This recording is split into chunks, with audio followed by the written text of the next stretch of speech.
it's all your fault. Take responsibility. Like, do the work, take the responsibility. It's just yours now. It doesn't matter. Like, your parents can't own it. And even if they did, it wouldn't help you if they came over and knocked on the door and apologized to you. Who fucking cares, right? You've got to do the work. You've got to take radical responsibility for your life, because who else is going to take responsibility for your life? Your wife? Your kids? Your parents? No. But I think part of the problem was the pain of men hasn't had a place to be voiced. Hell yeah. And I think partly because for a long time, men controlled the channels of communication and all kinds of things. So there was this vacuum, and so there was this floodgate of all of the other pains of people that have often sometimes been caused by men, getting an opportunity to voice themselves. But I've seen it with clients I work with that they're like, am I allowed to even have pain anymore? Particularly if I'm like a white guy, am I allowed to suffer? And the kind of ranking of pain, I think, is one of the most destructive things I've seen kind of come out of that just messy green environment.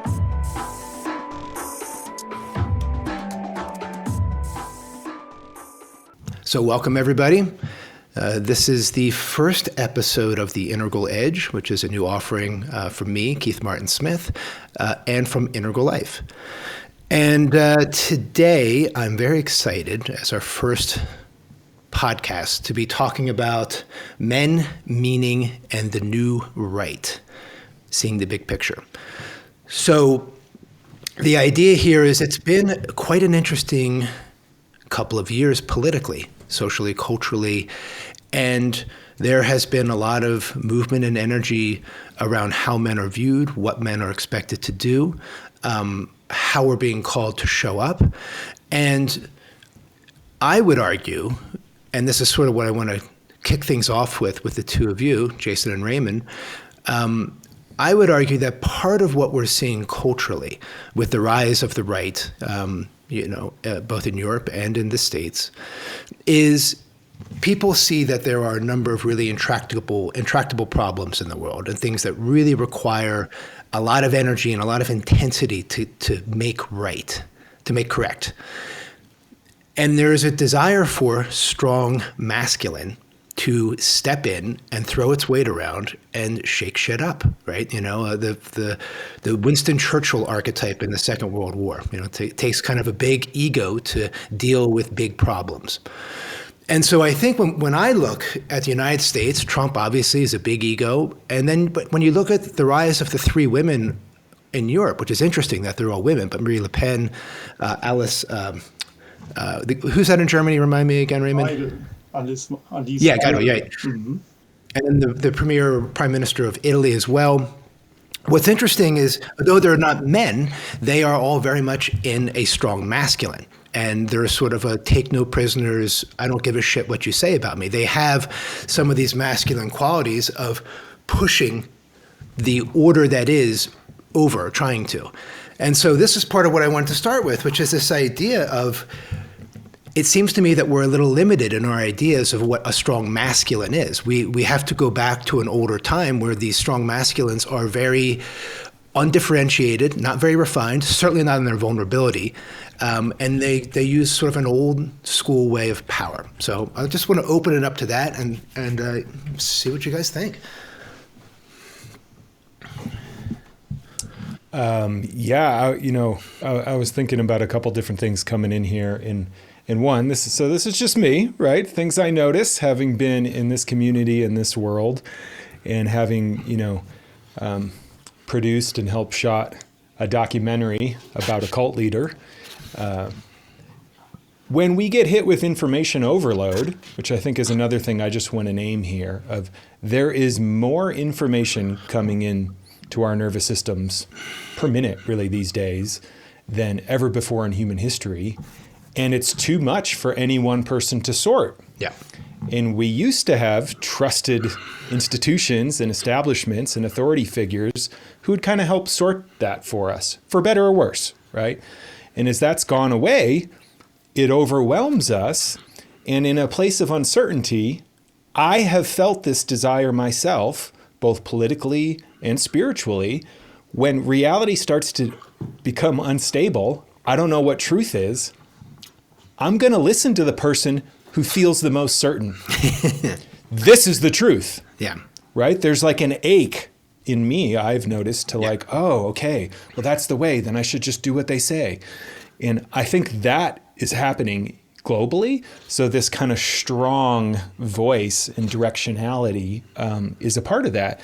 And, you know, I work with men daily around growth and transformation, and a lot around relationships. And another thing I just wanted to name here, and then I'll pause, is I see this commonly, you know, why do women go for men who are jerks? Right? This is something I've talked about. And as this is an integral audience, I think what's really interesting is how the pre-trans falls out, happens there. So a man coming from, you know, in data speak, kind of first stage, which might be more kind of David data, for those of you that do get yeah. But, you know, just kind of more the primal place, goes for what he wants, is very connected to his body, and has a certain agency and take directionality to him. A third stage man, which we would kind of call more integral in a sense, is going towards what they want, has a directionality, but is doing it from a completely different place that includes awareness of impact relationally on others, on the environment, on the world around them. The trick is they look very similar on the outside. Mm-hmm. Right? It looks like, oh, this is a really confident man. He's got a lot of power. And I've worked, you know, my wife works with women, and I've worked with a lot of men, and that confusion can be really painful because it's like, yeah, why is she going for the guy who's clearly not treating her well? And I think there's a little something to that happening now as well. Is, you know, I certainly have my judgments about the current administration and where they're actually orienting from. And I would put it in more of a pre than a post place personally. But the desire to feel that kind of powerful, agentic, okay, let's make a plan, let's move towards it, and follow me, you know, really follow me is a real one I have in myself. I would just like it to come from a different place personally. Jason, I'd go even a step further, that it's not only about an overwhelming of information, but really the problems themselves get more and more complex. And so complex that, we often really can't see solutions. In order really to solve the problems, you need an awful competence of holding complexity. And I think what the problem perhaps is, again, something like this pre-trans fallacy, that many of the populist parties, at least which I see in Europe here, they are offering simple solutions. But if you look further into their programs, you can be quite sure that they won't solve the problems, because they mostly offer solutions that are backward oriented, not going forward. Yeah, that makes a lot of sense. With the whole sort of multipolar crisis that we're facing, or the meta crisis, right? We have multiple existential crises that are all co-rising and all co-independent. So it requires a complexity of mind just to be able to understand how the economy is related to the environment, is related to culture, is related to parenting, is related to plastic, is related to, you know, AI, is related to all these things, right? It's related to energy, to raw minerals, and you know, all these things are sort of tied together in ways that you can't touch one without being aware of all of them if you actually want to create any kind of real change. Another thing I'll kind of name, that just being like, so I'm kind of more in the trenches, right? Of like working with men day to day. And I certainly work with a certain type of man more than others, but I do work with a huge range of, you know, particularly guys from the States and the world, from all backgrounds, ideologies, beliefs. And one of the things that I also think has kind of driven this development, we could say, of kind of a new right, and men in particular moving really sharply that way. You know, the post polling here in the States for our last election was like, oh yeah, men really swung hard. And to kind of take it from an integral lens is, right, one of the gifts of green we had was really presencing power differentials and pain, right, that had been caused by previous stages. I think the trouble with that which to some extent, developmentally and in the process is normal. Like the pendulum swings way far one side and then, things even. But I think part of the problem was, and this word really came to me last night as I was thinking about this talk, was the pain of men hasn't had a place to be voiced. Hell yeah. And I think partly because for a long time, men controlled the channels of communication and all kinds of things. So there was this vacuum. And so there was this floodgate of all of the other pains of people that have often sometimes been caused by men, getting an opportunity to voice themselves. But I've seen it with clients I work with that they're like, am I allowed to even have pain anymore? Particularly if I'm like a white guy? Right. Am I allowed to suffer? And the kind of ranking of pain, I think, is one of the most destructive things I've seen kind of come out of that just messy green environment. Well, your pain's not as da-da-da because of da-da-da-da. The kind of oppression Olympics, right? Yeah, oppression Olympics. And men are in a lot of pain. Whatever you want to feel about that, fine. But many men I work with, right, things are changing fast. The types of jobs, I often think about, manufacturing jobs, kind of blue collar jobs have started to disappear in a lot of ways. Men tended to work a lot of those, factory jobs, dangerous jobs. As that shifted away, there was this pocket of kind of information technology with like coding, and men were doing that. I just saw the Anthropic CEO yesterday. He's like, I think within 12 months, 95% of code will be AI written. Mm-hmm. So there's going to be this huge shift in what was an economic driver for a lot of men. A lot of young men. A lot of young men being a coder. And that well is going to dry up for better or worse. And what's left, I would argue, is a lot of more service and relational jobs where it's about interacting with people. And us men are often not taught the skills from a young age of how to be relational, right? The shadow side of this kind of strong man archetype, the macho man, the Marlboro man here in the West, the rugged cowboy, right? I'm just on my horse, living life hard and alone, is it doesn't really give us the skills for how to interact with people.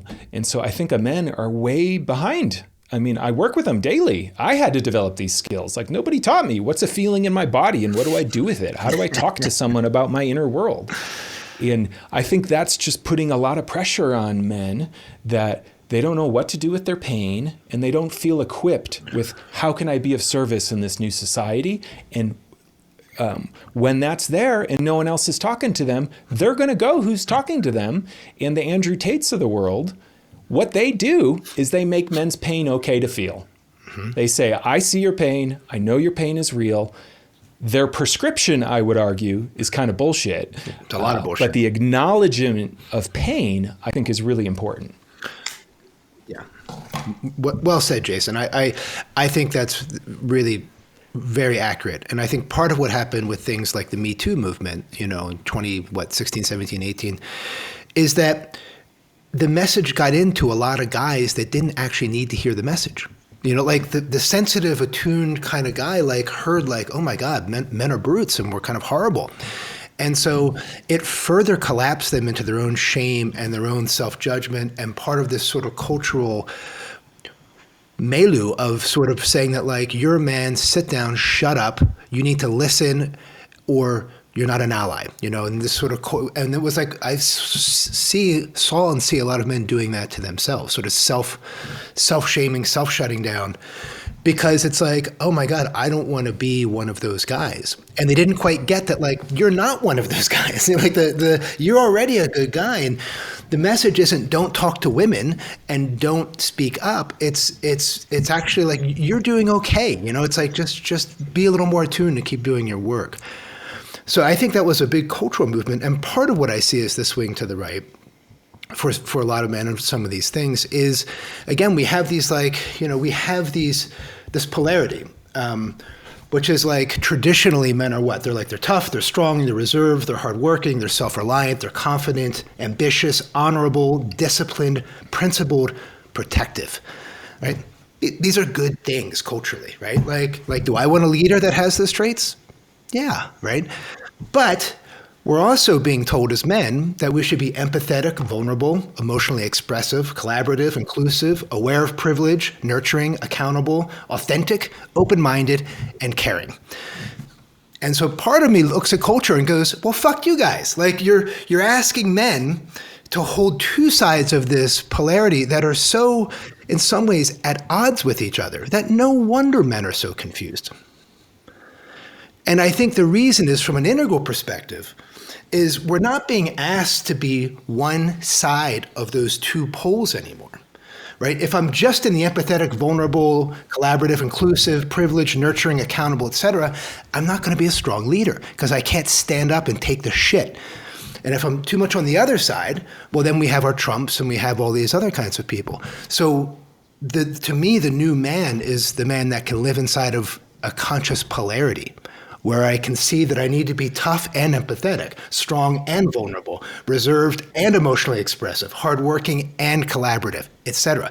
And that polarity will change on the circumstances and the conditions that are arising. And I'll be attuned enough to know that if I'm leading a company, I need to be in that more masculine column. And if I'm leading a small group or talking with my kids, that maybe I need to be more in that right-hand column. No, absolutely, I agree. But I think that's what you're describing is really the development, if we talk in developmental stages, that would be a yellow or teal, really an integral kind of male personality. And a big problem with the postmodern view on masculinity then is that it can only see the one side of criticizing toxic masculinity and everything. Right. And in effect, its main message is don't be a man, at least not in the classical way. And you have to, well, like all these other soft skills you mentioned, that they are the only ones that are relevant.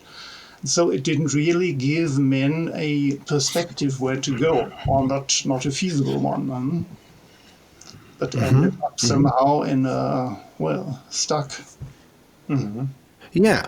Well, and what do you see, Raymond, there in Germany and around the continent, also sort of in the UK, you're a little closer geographically, but, do you see the it is sort of the way that I laid down as a possibility that people are drawn towards people that are just demonstrating, as you said, sort of just kind of a simple strength? Because, and Jason alluded to as well, that culturally we're craving strength and we don't have this third way. It's not available culturally. This integrated man isn't out there anywhere publicly, really. So what do? Do we pick a soft man or do we pick a strong woman? Well, it seems pretty easy on the continent what people are doing. Altogether, it's quite a complicated development. On the one side, I think for the mass of men, you don't have role examples, like you just said, for this new type. But on the political side, I saw an interesting development in the last years, at least in the German-speaking countries, that in all of them, in Germany as well as in Austria and Switzerland, if I look into gender politics, that's the area where I've been working for the last years, not so much with individual men. You find quite an openness of the feminist organizations to the pain of men. Really, they see. Oh, that's encouraging. And yes, and men's organizations are no longer put aside. Interesting point. Mostly in the Scandinavian countries, we mostly saw this he for she attitude, that you can be active as a man for gender issues, but only he for emphasizing the women's interests. But in the German-speaking countries, we really have this movement that more and more realizing that it is important to voice the interests of men too. Like I think this in the book, Richard Reeves did it in a fascinating way in the States, describing all these points where men and boys drop back in education, in work, in health, and everywhere. Everywhere. But I think that I found that a very positive development in this small bubble of gender politics, but I don't think it's really seen on a wide scale for the majority of men. I think or even for the majority of women too, they don't see this, that it's a goal for itself to find solutions for men too. It's more still this kind of men bashing feminism. Yeah, misandry, sort of nakedly, like, Yes. yeah.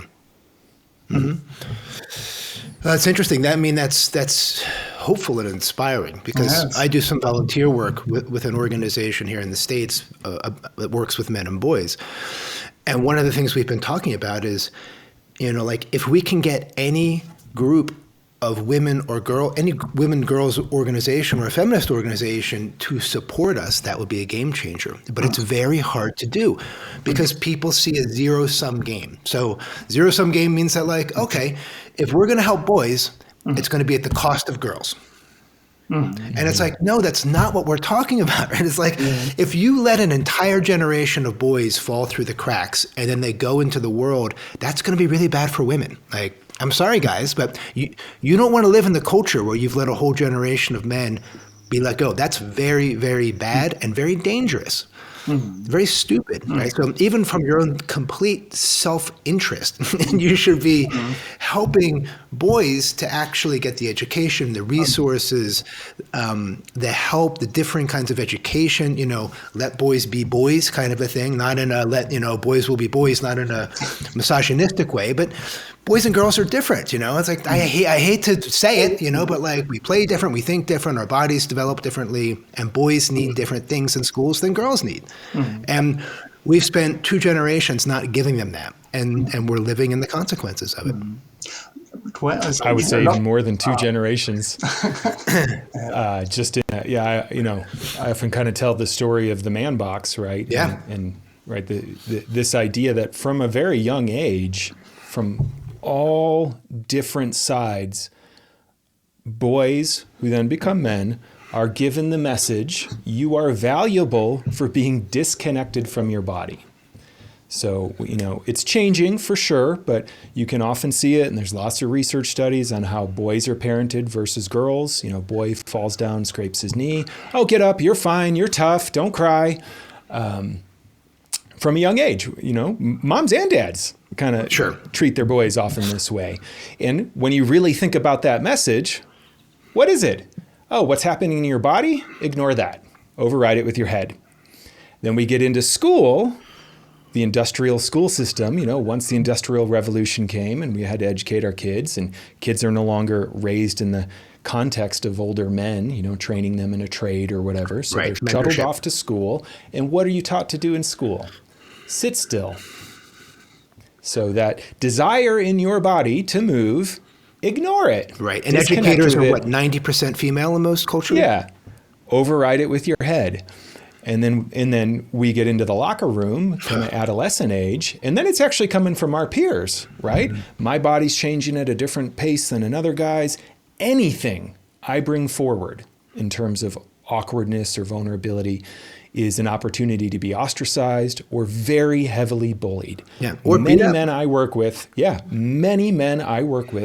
are terrified of men because of what happened to them at that young age. Yes. It's not a theoretical thing. It's an actual thing. And then we get out of that, let's say, and we get into the workforce. And in our glorious Western workforce, what are we rewarded for? Oh, you work 70, 80, 90 hours a week? Good for you. You get the corner office. Musk, you're sleeping under the desk. Great. What is that teaching us? Ignore your body. Override it with your head. We're getting this from all directions. It's changed a lot, but the most dangerous jobs in the world, like toxic, men. Toxic in the sense of like physically dangerous. Yeah, working in coal mines. Going to war. 90% of workplace deaths in the U.S. happen to men. 90%. Yeah. About 4,000 people a year. And I always say, imagine if 90% of workplace deaths happened to women. I bet there'd be a hashtag. There's no hashtag for all those men that die in the job. Nobody really gives a shit.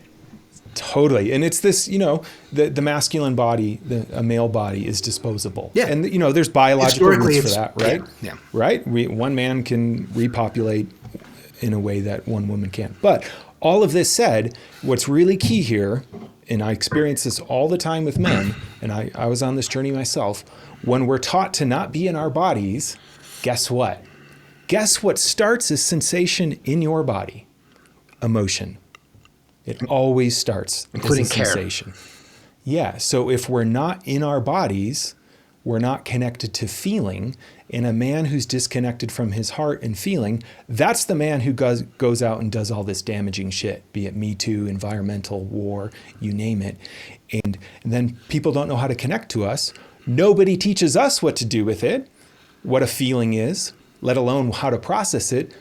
So what does our culture do? It says smoke it away with weed, drink it with alcohol, porn, use porn and ejaculate. The only medicines most men are allowed to use to regulate their emotions, of which the only emotions they're really allowed to feel are generally anger.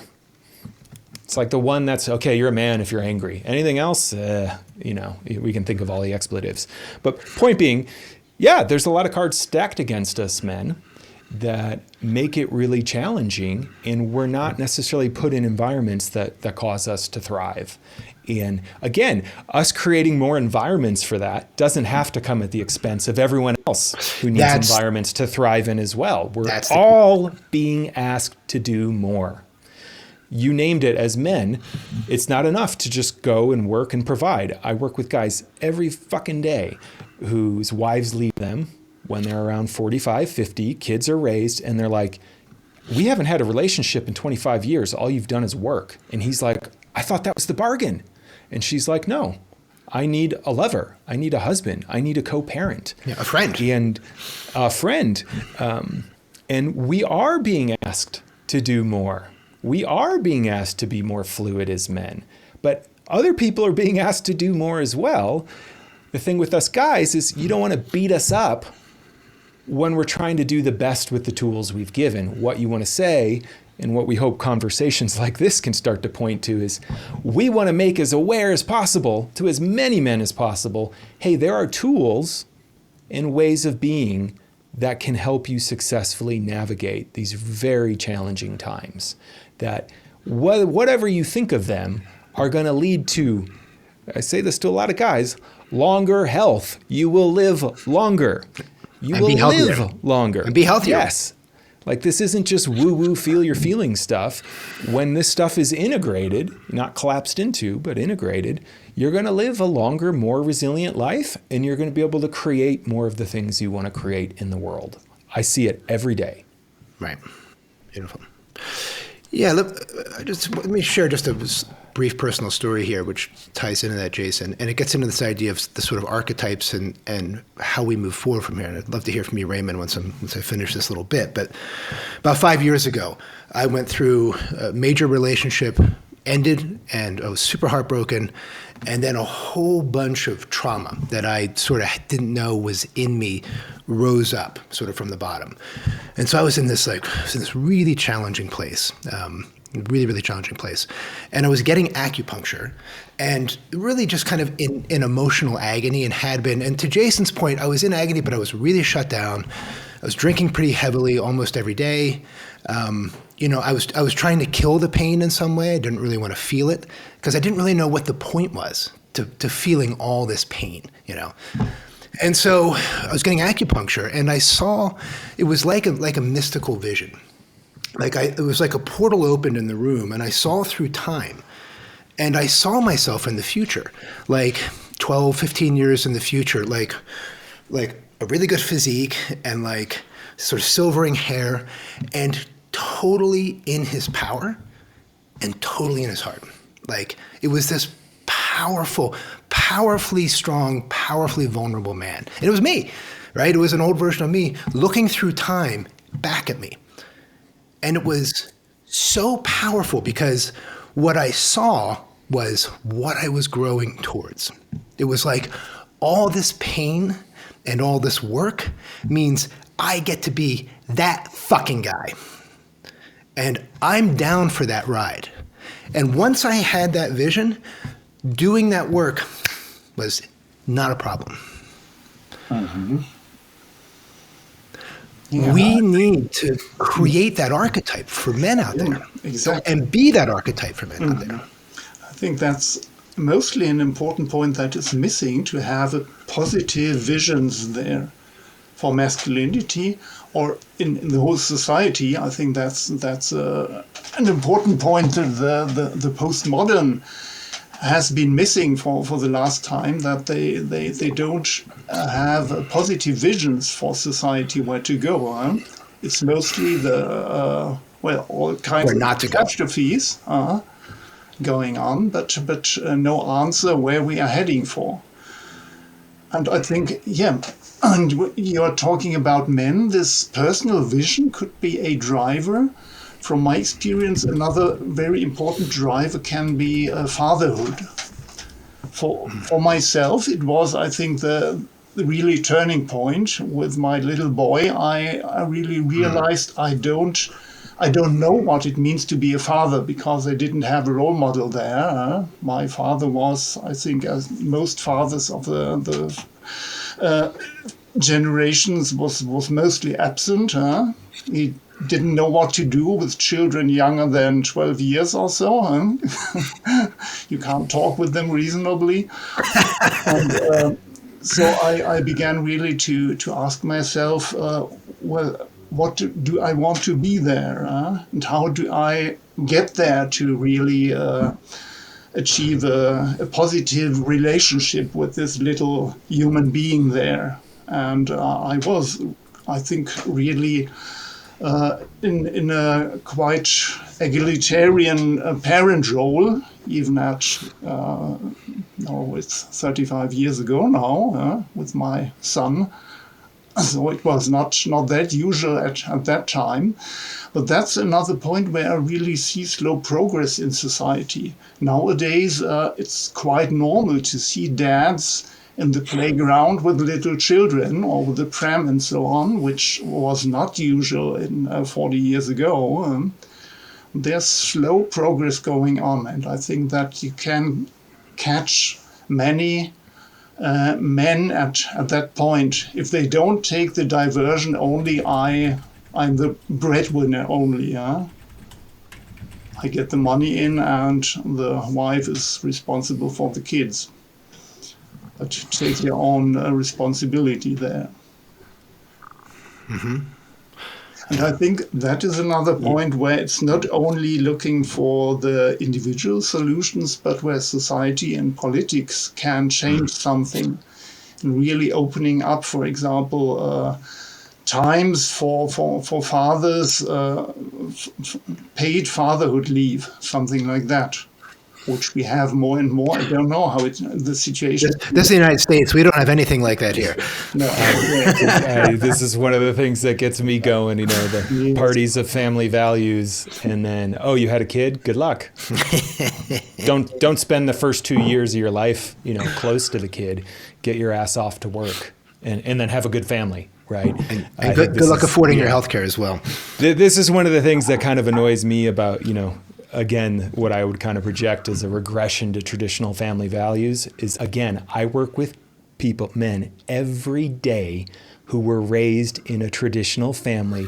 Mom and dad in the unit were present and they lived in there, and it was terrible. I mean, legitimately terrible. The unit itself does not equal the health of the unit. To have, a healthy family unit, you have to have some resource. Parenting takes a lot.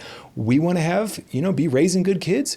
We should be flooding someone talked about this a couple of years ago, but the old, I don't remember what the moonshot thing was called, where they just, we're going to spend all this money on getting to the moon. Right now, I would do it 0 to 5. I mean, make the biggest investment in 0 to 5. Literally just give the money away, with some standards for sure of how do you actually raise healthy children, because, I can't speak for Raymond because I don't know him as well, but I know Keith well. I know a lot of the men in my community and I work with. Stuff happens to us between 0, 5. That's where all the trauma comes from. Guess what? Guess how many years we spend unwinding that? We're adults going to workshops, paying for therapy. Still doing it. For all of this stuff. Yeah. Like, you want to talk bang for your buck? Let's raise healthy kids. Let's totally transform what that looks like. And nobody's really having that conversation. So Jason, you're a parent and of two little ones, right? So, and you have a son and a daughter. So maybe a little reflection on how your both practical and your intentional difference between raising the two of them. I'm still figuring out the latter one. Well, he's a wee little one, eh? Here's what I would say. I mean, in some sense, I don't know if there's a difference when you're truly attuning to your child, right? Which means whether my daughter, identifies as a woman or not, what I want to do is attune to what's going to help her thrive, follow her curiosity, notice what happens in her body. And it's going to be the same thing for my son.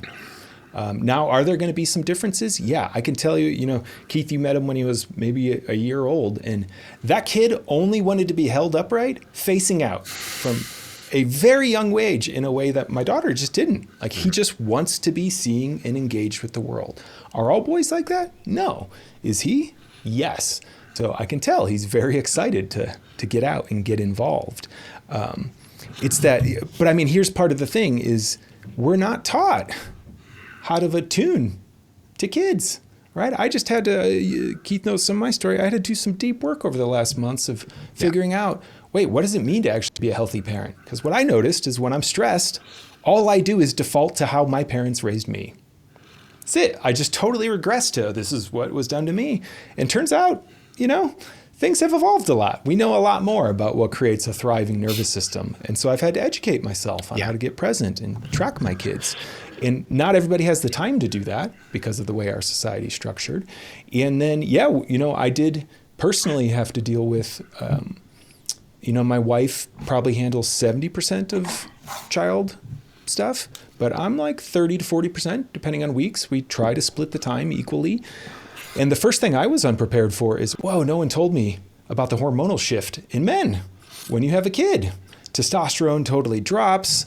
It's like, I just feel doughy and relational. And then it was like, you have 3 hours to work, go. And I was like, whoa, like that gear shift, nobody had talked to me about of what it means to go from relational, totally present to a kid to go time. My wife's had to navigate that as well. And that's the new fluidity I think a lot of us are being asked for, and there's no modeling for at all in the culture. And I'll say one last thing here, and then I'll open it up to you guys, because something else you said around the lack of models. Keith was there in one of my seminal experiences in my 20s where a mentor of ours came in to lead a men's group we were in. And I joke about this because I was probably 26 at the time.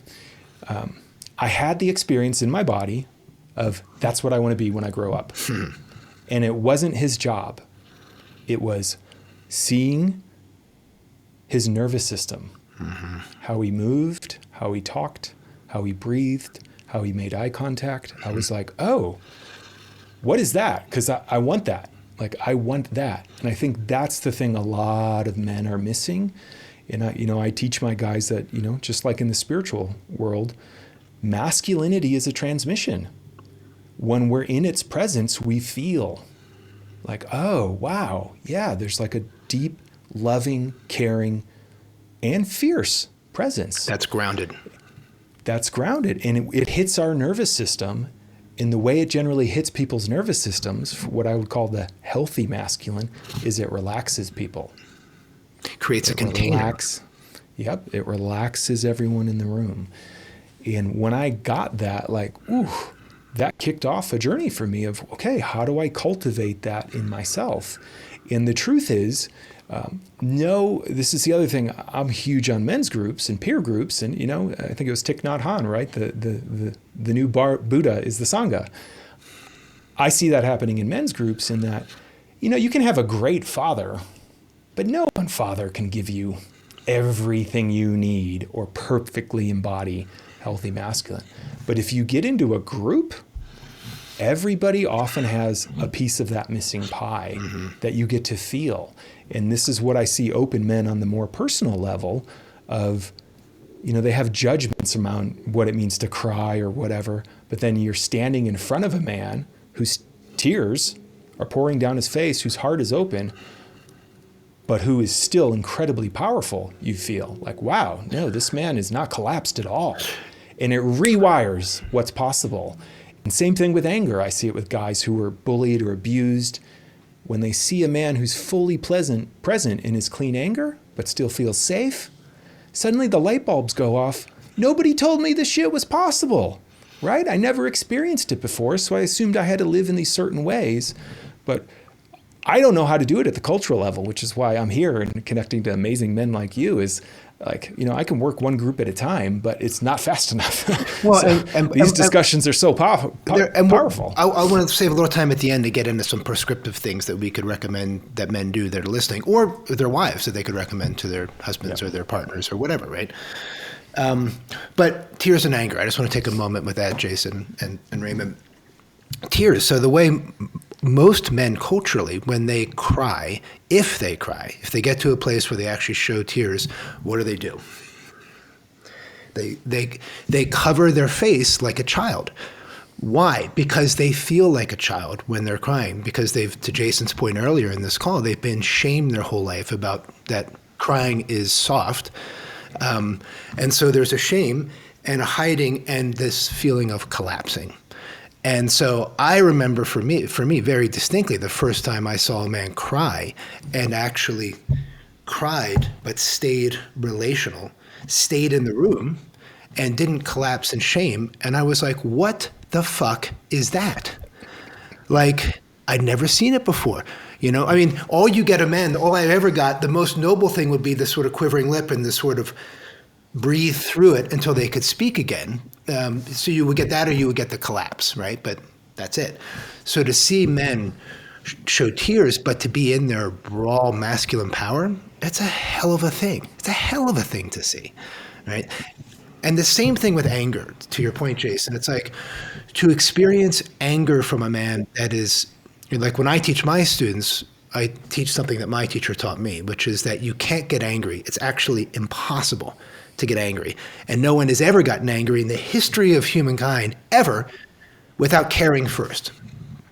You have to care before you get angry. So the feeling of care or the heart has to arise first before you can ever get angry at anything.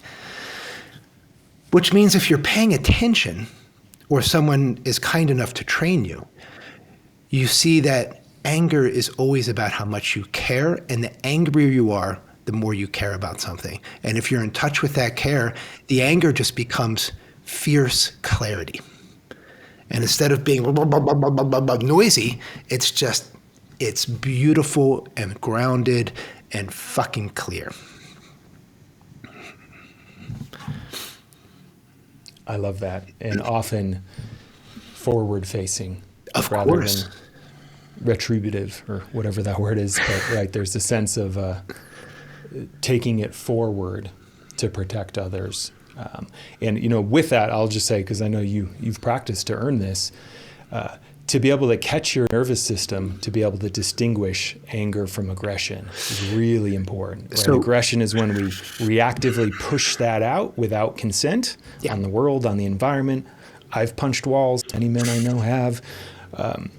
But when we can learn to not push it out, but stay connected to it, that's actually what makes anger safe, particularly in the masculine. That's right. Again, little boys, women, other men, the most frightening man is the man who's not aware he's angry. Right? You're like, are you upset? No. Right? That's the guy you're like, whoa, get me out of the room.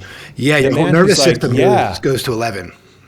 The man who's, the human, it's not even just a man, but the person who has that subject-object differentiation of, I'm very angry right now. My palms are squeezing, there's heat radiating in my arm, and I want to hit something. That's someone who's way safer. And most men just do not have that capacity in their nervous system and just are the reaction. Right. That's the truth. That's honestly the truth. Not everyone's going to agree with this language, but the lineage I was kind of brought up in of polarity, you can use whatever words you want, but for simplicity, I'll use masculine and feminine. Anything we can feel is our own inner feminine. whether we're a man or a woman, right? Emotional content that moves. And so men who are highly reactive, they're actually quite feminine, right? They're quite feminine in that capacity, meaning they haven't developed the capacity to become aware of it. And this is the kind of fragility of the tough man I see, who they're fragile. They're really fragile when it comes to their feelings. And again, this isn't collapsing it just into men and women, but this capacity to be aware of what's moving inside of us and not immediately react, but have some conscious choice about our response.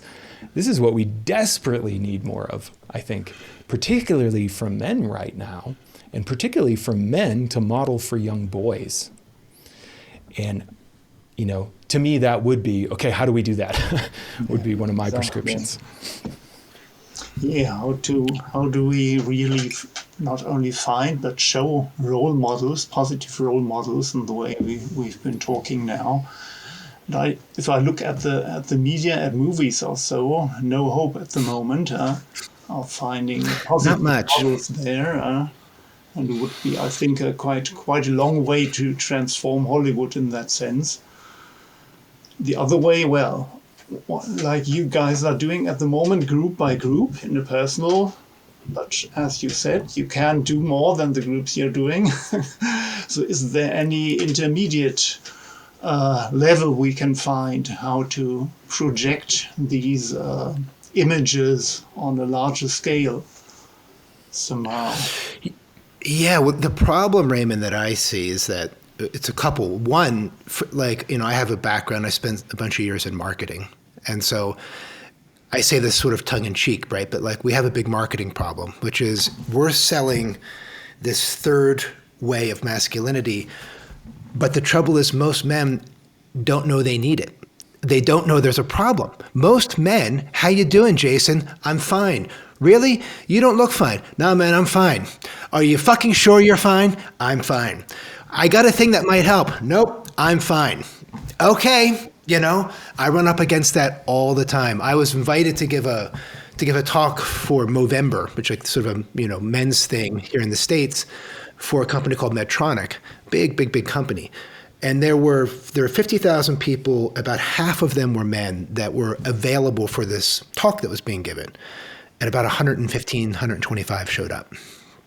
And so I asked the presenter, if this was, when you do this for the women in the company, how many people show up? And she said, a few thousand women will show up when we do this kind of thing for women. Why? Because men don't think they need the fucking help. We have a marketing problem, right? This is the thing I'm up against all the time.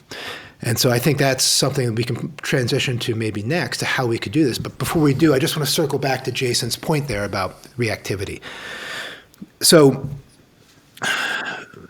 doing men's work, doing shadow work, getting communities, being in conversations like this, being aware there's a problem, right? But one of the hard things as a man, and the work that I had to spend years and years and years and years doing, and it's still work that I have to do, is the idea that because of our conditioning, which usually is suboptimal, something happens, there's an impulse that arises in the body, and it triggers a reaction, which is the way that our brains have been habituated to fire, usually because of our trauma and enculturation. So it fires this way, and I react, and I go, fuck you, right? Or I turn it inside, and I just let it eat me like a cancer, right? And just with all this anger.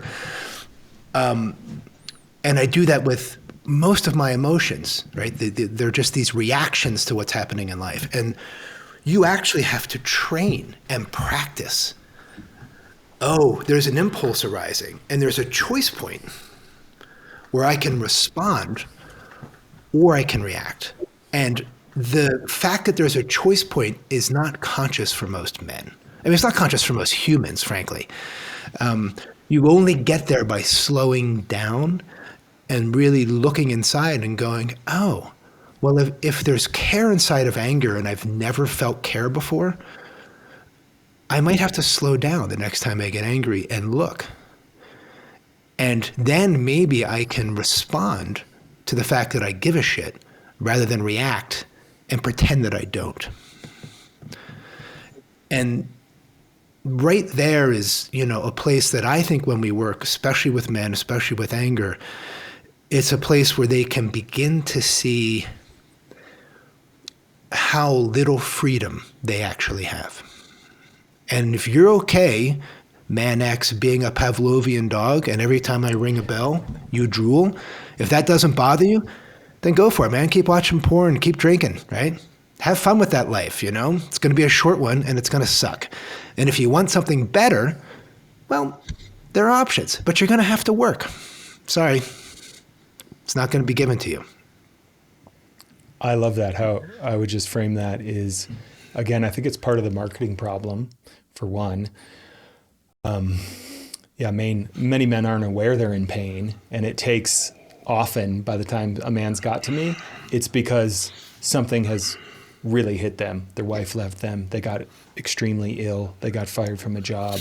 Like the pain level goes so high. They're like, oh my God, I need to do something. They're now. Desperate. But they are desperate. And I don't know if there's a way to change that. That might just be what it takes from that first person thing. But the other part of the marketing problem that I think you just named is it's a lot of work to take responsibility, right? To take self-responsibility for, wait, I have agency over how I show up and respond to the world. Ooh, and I have to do work to kind of get some more control over that.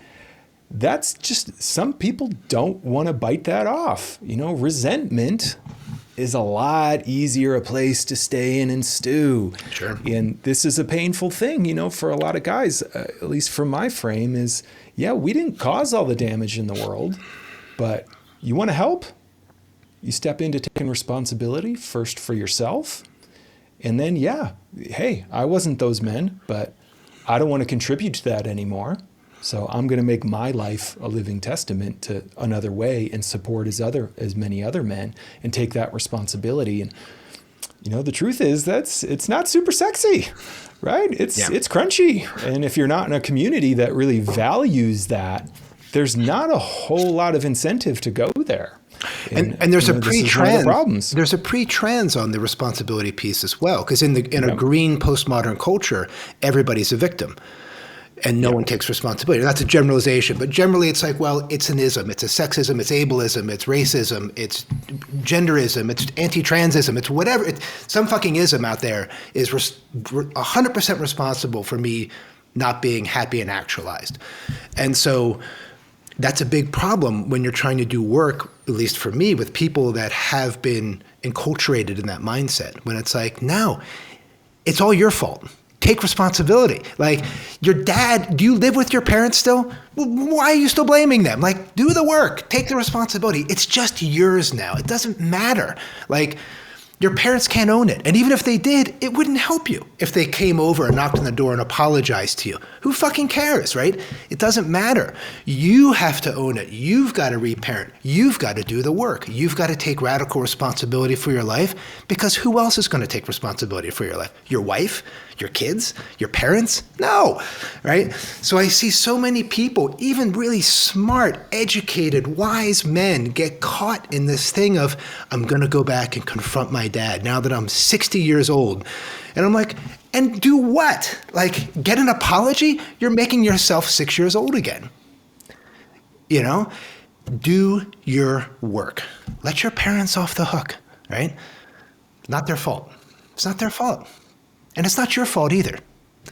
But it is your responsibility if you want to get off the ride. I'll just give you a polarity of that. I do get a lot of guys coming in who are maybe there's nothing wrong. Tell me about your childhood. How was it? I had a pretty good childhood. As soon as I hear those words, I'm like, okay, there's a lot to uncover here.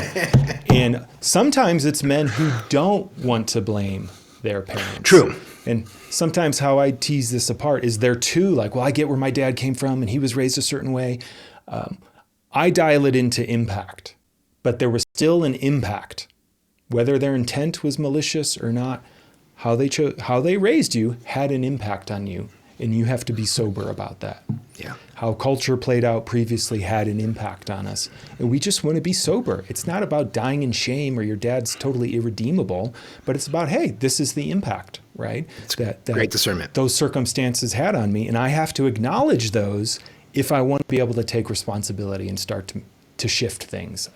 I see that a lot in men I work with. I tend to work with more kind of the nice guy green.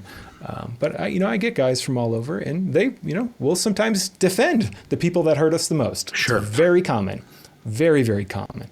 And we want to just give a little air to know you're allowed to acknowledge the impact. And I think there's a cultural level of that as well that we're reckoning with, that it's not about shaming men into you personally are responsible for all the ills of every man that came before you. No, that's not useful. Should you be aware of the impact? Yes. Is the greatest gift you can, I think give, taking responsibility now for your nervous system? Yes. If you're doing that, I think you're way ahead of the curve, and you are serving the world and women and children and trans and everybody else in all those other sub-pockets. That's one way us men can help. It's taking responsibility for our nervous system. I want to say one thing, and then I want to hear from Raymond. But yeah, I just want to encapsulate that what I'm hearing, Jason, is another healthy polarity, right? So between me being okay with my childhood and me blaming people for my childhood, there is a polarity loop there where it's like, okay, actually things got put into me. That's not mine. That's not my fault. And my parents did the best job they could, and that's also true. And so you work with that polarity, which sort of lets everybody off the hook, right? But you got to do the work if you want to be free from it. Mm-hmm. It's a great way to put it.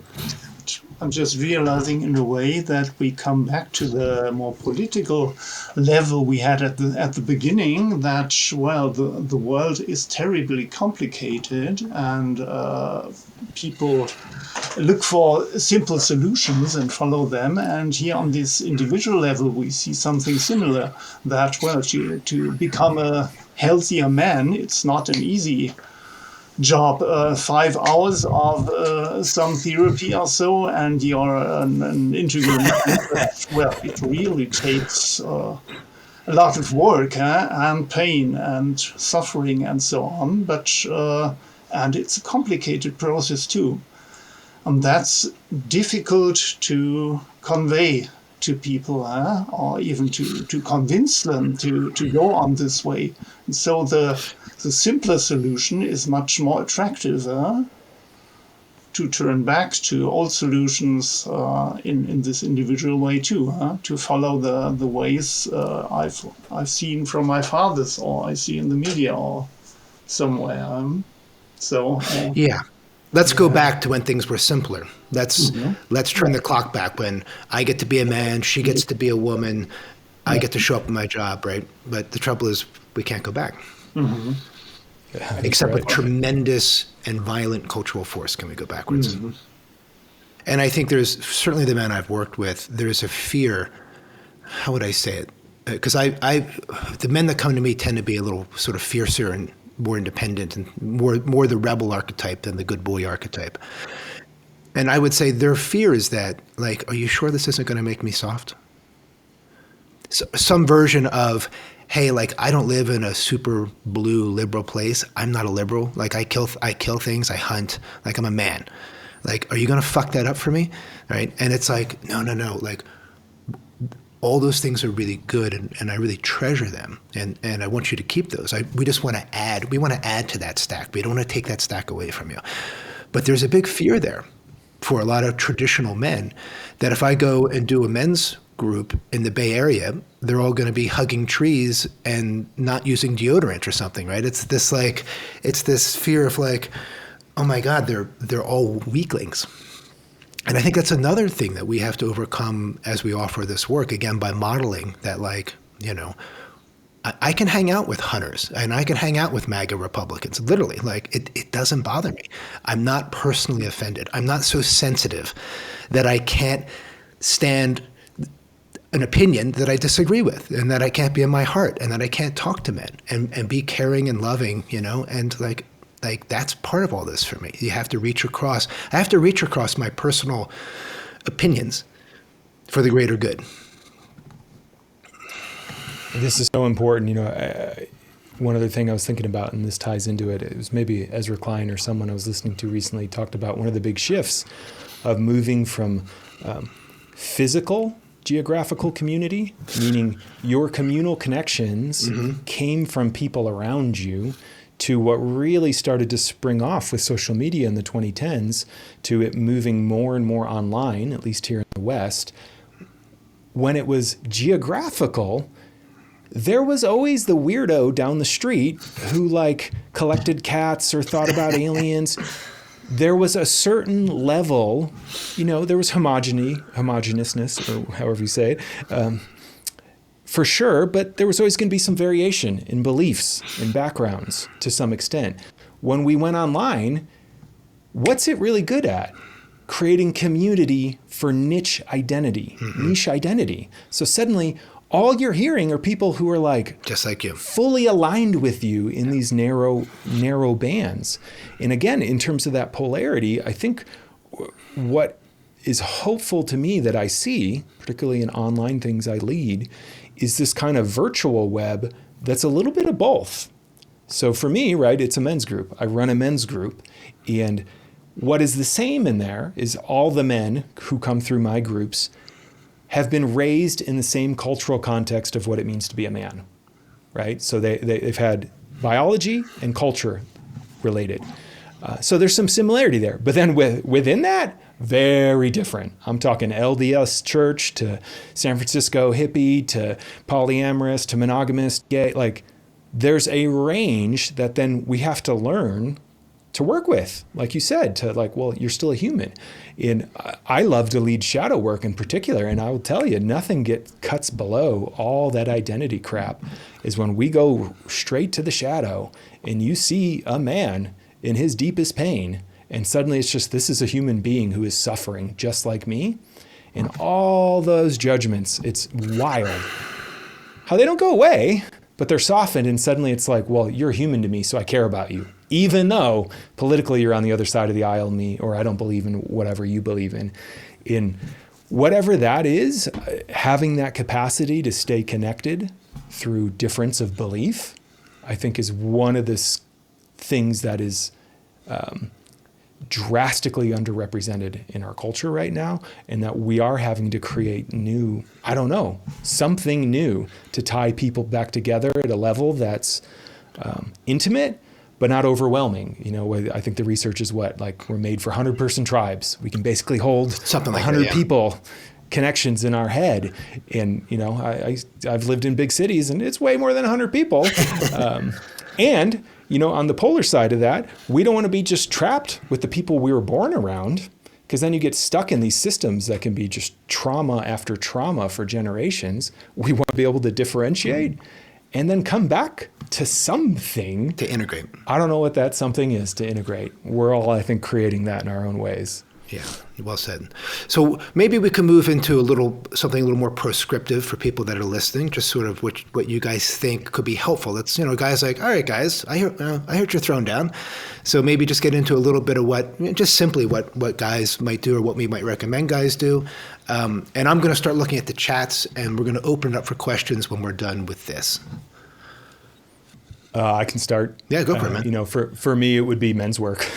If you're a guy or a guy, it would be guiding him to some kind of men's work that resonates with his nervous system and gives him a path of something to grow towards that freedom that Keith was talking about. And for a lot of men, the stats that I do see tend to find men are around health. I was just reading a new research study that came out. I think I talked to you guys about this when we were planning. Men who strongly identify with stoic ideas and kind of that traditional masculinity, way more likely to commit suicide. Socially isolated men, more likely to die early. Like it's just as bad for you as smoking a pack of cigarettes a day. Like these things have real consequences, and it is not the either or. You don't have to just be soft or hard, right? The sweetest spot is in between. The fluidity, right? Be the bamboo, not the stone slab and not the porous water. We want to be flexible but strong. And so, get help, men. That's the other thing I say is I'm a guy who used to, rather than asking for help, I would suffer through days, weeks, or months trying to figure things out on my own because I don't ask for help. I don't want to look stupid. Turns out when I learned to ask for help, it's like, oh, that took an hour. That took an hour. Now I have so much more time to do the things I want to do. Like there's a lot of productivity involved in the things we're talking about as well, you know, which I'll just share to men. And that the other thing I'll say is I love men. I'm totally aware of everything that's come before. And I think we just got to kill toxic masculinity as a term. Because I thought you were going to say we have to kill toxic masculinity. I was like, well, now we have to have a whole nother debate then. No. Just that, to me, there is no such thing as toxic, which means irredeemable. Mm-hmm. I like pathological, just something's grown awry, and it can be addressed. And that as part of that, you know, this term was going around last election cycle, and it's got wild roots if you trace it back. But just change one word, right? From toxic to tonic. We can all do a job of highlighting examples of tonic masculinity, that when you see it, it has that impact on my nervous system of, oh, that feels so good. I want to be around that. I trust that. I want to be that. Yes, right? Just yes to that. And there's not enough examples of that. And we need to highlight that in our daily life, culturally. Art needs to start telling those stories. To start to give men this other pathway. And, you know, I'm particularly interested in, what's the story? There's not a better story for men right now, so they're going to go to the one that is being sold to them. And I think integralists listening to this, we have a responsibility to help craft that new story of, hey, there's a better narrative here that can guide you towards more health, more goodness, truth, and beauty, right? And guide men after you. And for me, I do it, you know, ground level, men's groups, embodiment work. Keith, I know you do a lot of that. But we need all levels, just like Raymond here, working it from kind of the bigger political, cultural thing as well, because you guys have the power to help send the resources to people doing the boots on the ground work. And that's where I'm like, I have no clue or ins on how to help. Yeah, I'd like to pick up on that point on all levels. If you say that, if you really convince a man to engage in a long-term men's group, that's really a big step. I think before that, there are all these kinds of possibilities. You haven't got to do it yourself. Look for help somewhere, although that is damn difficult, because how do you find advice and help specialized for men's problems? That was one point we took up in this men's organization here in Germany, that we created a website for Germany now, only to collect all these kinds of possible points of organizations who give advice to men on different levels, for fathers, for health, for if you're unemployed, for sexual problems, for alcoholism or whatever, but in a special perspective oriented for men's problems and not in a only general way. And it was a hell of work to find out these addresses. There are not so many. For the 80 million people here, we have some 100 points where you can look at. And there are large blank spaces on the map, especially in the countryside where you've got nobody you can contact there. But anyway, you still have help phone lines or things like that. And really, that's another point we could enhance, to have these points and institutions where men can find first aid, you could say. And from there, this message, you don't have to do it alone. Yeah. I mean, Corey pointed out in the chat, and another guy, Larry, asked, where do most men get stuck? And I think rather than answer that from a developmental place, I think people get stuck in hyper-agency and hyper-individualism, certainly in the States. But I think for any man that's struggling, if they can do just what you said, Raymond, which is like lean into the resources that are here, to the connections that are here, that's a tonic right there, right? That's actually part of the problem we have as men, is this idea of being the cowboy, being the self-reliant archetype. And the more we are that way, the more susceptible we are to being controlled by and defined by our conditioning and our culture, and just really being an automaton, right? And to Jason's point, potentially doing a lot of damage. So for me, I would say, for the men listening, get in a men's group. Reach out to someone like Jason, reach out to someone like me. If you get in a men's group, make it a good group. You have to have a strong container. You can't just have a bunch of guys together. I work with a group of really amazing guys. They brought me in as an outside consultant a couple years back. And these were, educated, intelligent men that had been in a group for a long time. And I sat through one of their meetings, and the first thing I saw was, like, you guys are all really nice guys. Like, good for you. And nobody's calling anybody out here. You're all just being nice guys to each other. And like, where's the like, hey man, I've got a charge and a judgment, and I want to clear it with you. And this gets back to me, the beauty of men's work, of being a man. One of the things I love about being a man is the confidence of confrontation when it's done well. And I get to say to Jason, hey man, I don't think you're showing up in a way that I respect. And like, we got to have a clearing about this, right? It's not okay with me. And then we get into it. Because why? Because I'm in my heart, and because I care, and I'm already at that decision tree where I can tell the fucking difference between the two. So I'm not just projecting my shit onto him and being like, well, that's fucked up, you do that. I would never do that, which isn't helpful.